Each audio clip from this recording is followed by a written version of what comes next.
Hare Krishna.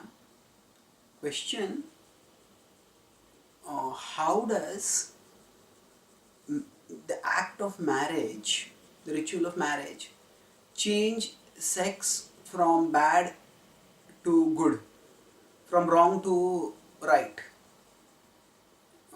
Why is premarital sex considered bad and marital sex considered okay? What does marriage do to transform the sex like the attitude towards sex like this? Answer: it's a matter of seeing all activities in life in the context of the ultimate purpose of life. When sex is seen primarily or exclusively as an act of pleasure, and then if pleasure is the purpose of life and there is no higher purpose as is conceived by most materialistic society today, then the question comes, what is the difference between premarital or marital or even extramarital sex? We want pleasure, and if there are consenting people, what's wrong with it?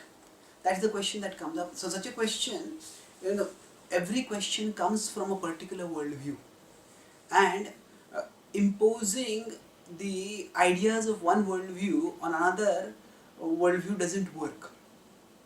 So yeah, within this worldview, if sex is for pleasure and there's nothing wrong in the pursuit of pleasure, whether it is in marriage or not marriage, then we have to see what is the consequence. And, the the Harvard Medical School did a survey of, and there are several surveys that have been done like this. There's a book American Paradox by Dr. David Mayer, and there also he talks about this, that the people who have casual sexual relationships, although they get some titillation, they actually feel very lonely because they don't develop a deep relationship with anyone, and they also feel guilty, not because they have some religious sense tormenting their conscience, but they simply feel that I am using others and others are using me, and it's a very dehumanizing form of relationship where one is just using another person to gratify one's desire, to fulfill one's itch. So basically, when sex is seen only as a tool for pleasure, then leave alone it for fulfilling it being harmonious with one's spiritual purpose in life, even with the purpose of having a lasting relationship, it becomes disharmonious and it leaves one lonely. But at the same time, because there is some pleasure over there, it becomes infatuating, addictive, and a person gets entangled in it completely.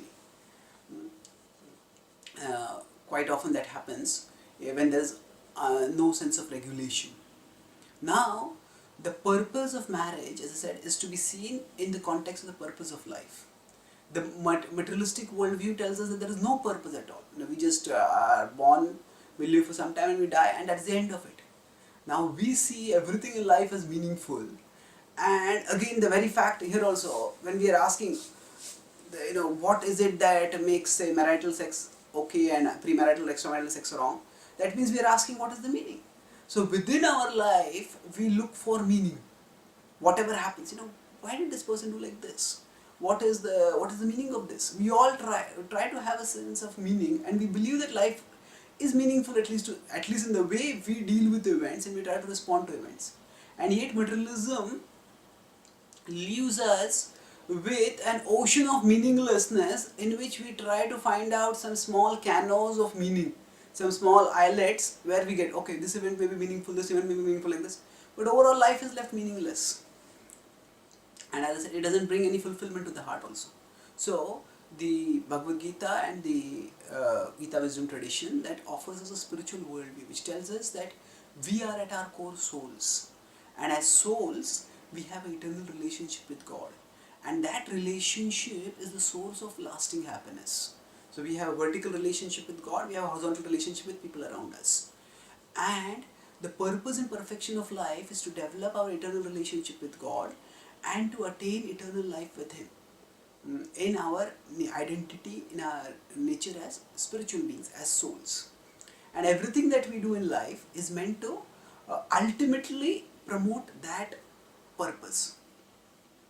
So now the activity of sex is is one of the activities that induces spiritual forgetfulness the most, because sex is primarily a bodily activity, and the desire for sex, the activity of sex, the memory of sex, it all brings bodily consciousness. Now, we become aware of our bodies, we become aware of others' bodies, and we are not just aware, but we stay obsessed with those, and thus we can't stay spiritually conscious. And when, to the extent we are caught in pursuing bodily pleasure, sexual pleasure especially, to that extent our consciousness becomes locked towards the perception of spiritual happiness. Just as a person who is caught in watching a movie is not much aware of what is happening around in the room, is just completely caught in the movie. So like that we get caught in bodily consciousness, and we become oblivious to spiritual realities. So, because from the spiritual perspective, sex is so materially entangling for our consciousness, that's why there is regulation that is required. And this regulation is not a matter of deprivation of pleasure, because what the scriptures explain is that as souls we can have far greater happiness at the spiritual level. Now, no matter how glamorized the pleasure of sex may be in movies and novels, but the pleasure is limited. The body's capacity to enjoy is limited. The body's capacity to have pleasurable sensations around sex is all very limited. It just lasts for a few moments. The craving lasts for hours and years, but the actual experience ends in a few moments. So, rather than saying that by regulating sex we are depriving ourselves of pleasure, the reality is by obsessing with sex we are depriving ourselves of pleasure. Because by obsessing with sex we get only a few moments of pleasure, whatever is there in sex, but by obsessing with sex we deprive ourselves of the spiritual happiness that would be possible for us constantly if our consciousness are not so caught in sex, but where pure and spiritual, where we could perceive God, perceive Krishna and relish his bhakti. So now the purpose of regulation of sex is so that our consciousness can be gradually spiritualized and we can relish spiritual happiness eternally, more and more even in this life and thereafter also. So now, with this broad understanding of the relative values of material and spiritual happiness, we can understand the purpose of marriage. Purpose of marriage is that it brings about a regulation. Srila Prabhupada writes in the 18th chapter of Bhagavad Gita in one of this purport that the purpose of the marriage is to make the mind peaceful so that one can pursue spiritual life peacefully. That means the mind has a hyperactive imagination, especially with respect to sex. So in a regulated way, when the opportunity for gratification is provided, the mind says, okay, one realizes the mind is getting so excited about this, but there is nothing to be so wildly agitated about it.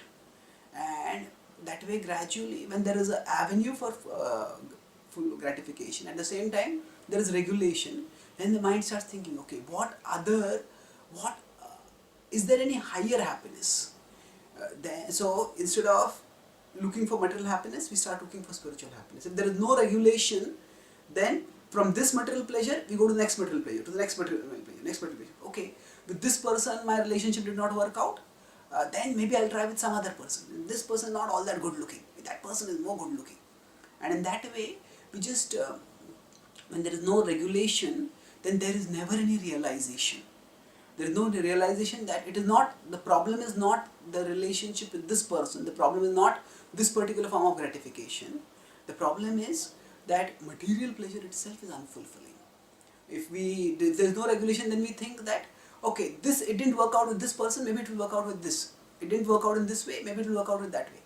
And in that way, we get caught in material alternatives, and that's how we stay endlessly trapped. So regulation helps us to get realization that we need to look for pleasure other than material, and thus opens us towards seeking spiritual happiness.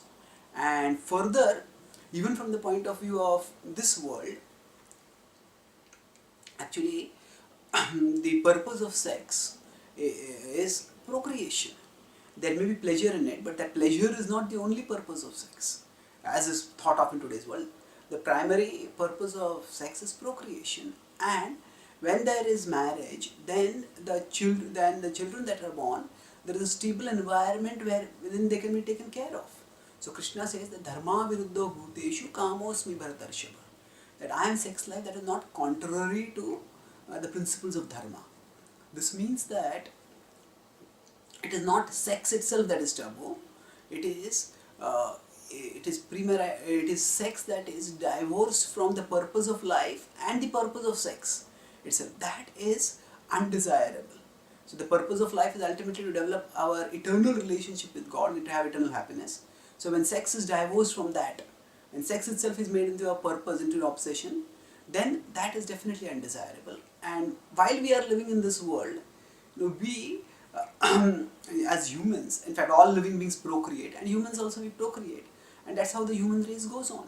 So that purpose is there, and human beings, human infants especially, they, nature has made it in such a way that they need a lot of care.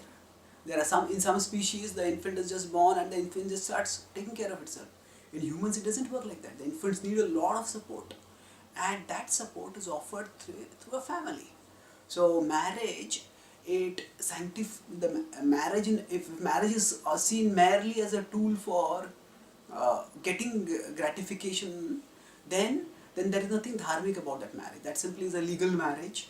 But when the marriage is seen as a spiritual partnership, where two souls come together and together they try to develop their love for Krishna, and they also consider that they have an opportunity to get further souls into this world and to give them an opportunity to develop their relationship with Krishna, then that becomes sanctified and spiritualized. So when the marriage is divorced, so premarital sex or extramarital sex, this is all divorced from the purpose of life and even from the purpose of sex. And generally in premarital sex people want to do abortion, or people want to avoid children. Extramarital sex also, generally children, there's very little facility for taking care of children, and if the biblos are there, then taking care of them becomes difficult. Those children are proper home environment, and they are, even if they grow up, they are often stigmatized in society as illegitimate children, and a whole lot of problems come up. So therefore the purpose of marriage is to harmonize the activity of sex with the activity to harmonize the activity of sex with the purpose of life. When sex is divorced from marriage, then it leads to increasing illusion, increasing complication. Even at a material level, premarital affairs, extramarital affairs, they lead to a lot of agitation and complication. And from a spiritual perspective, they increase illusion, they increase bondage. And even from a human perspective, there is no deep relationship that develops. And that's why spiritually and materially, they are undesirable. Thank you.